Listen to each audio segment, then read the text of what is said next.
आज आपण बनवणार आहोत चकलीची भाजणी। चकलीची भाजणी बनवण्यासाठी आपल्याला लागेल 1 ग्लास धुवून सुकवलेले तांदूळ।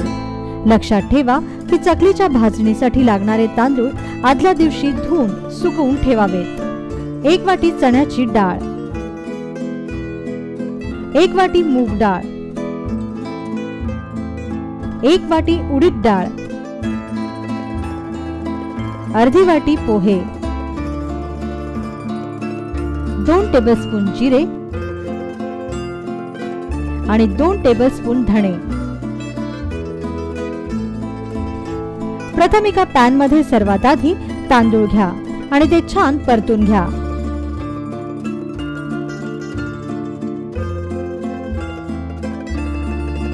लक्षात ठेवा की चकलीच्या भाजणीत तांदळाचे प्रमाण डाळींपेक्षा जास्त असावे। 3 ते 4 मिनिटे परतल्यानंतर हे तांदूळ एका भांड्यात काढून घ्या।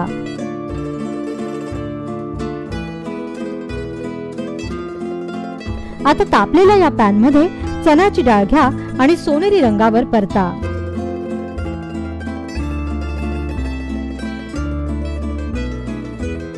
डाळीचा रंग बदलायला लागला की ही डाळ भांड्यात काढून घ्या।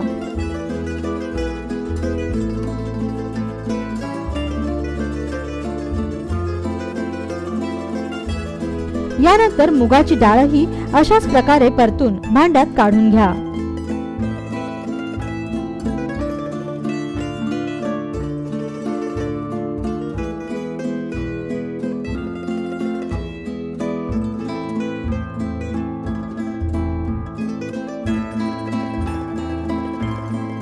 मूग डाळीनंतर उडदाची डाळ परतायला घ्या।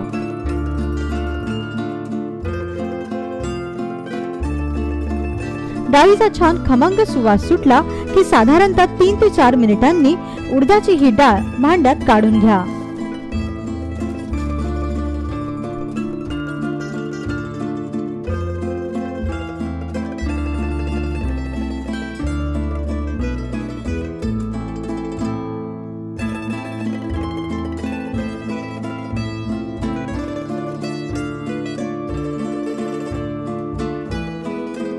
मग पोहेही असेच परतून घ्या।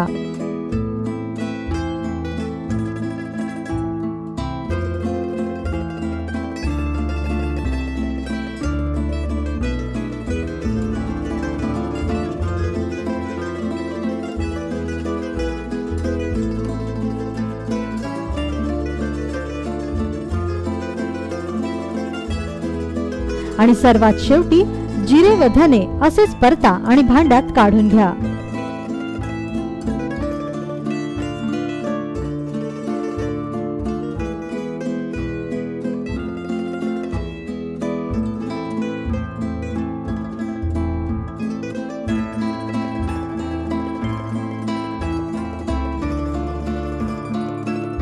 भाजलेली ही सर्व जिन्नस एकत्र करा। तयार झाली तुमची चकलीची पारंपरिक भाजणी। आता ही भाजणी दळून घ्या आणि या पिठाच्या खमंग चकल्या करा।